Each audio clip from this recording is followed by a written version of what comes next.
Positive vibration negative vibration என்னன்னு தெரியுமா? This is new content. அந்த ஒரு புரோட்டான் அப்படின்ற ஒன்றை வந்து சிலைக்கடியில் வந்து வைப்பாங்க. ரொம்ப ரொம்ப கேர்ஃபுல்லாக விளையாடணும். அந்த பாசிட்டிவ் வைப்ரேஷன் அப்படின்ற மக்கள் மேலே வரும். எங்களை தவிர வேறு யாராவது குட் ஸ்பிரிட் இருந்தால் வாங்க.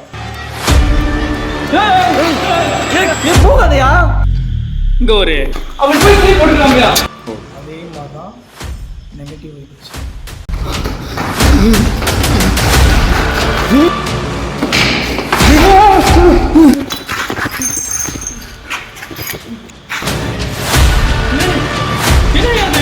அவங்க எல்லாருமே நெகட்டிவ் வைப்ரேஷனை பொறுத்தளவுக்கு, அமானசத்தை பொறுத்தளவுக்கு தனிமையை தான் விரும்புவாங்க.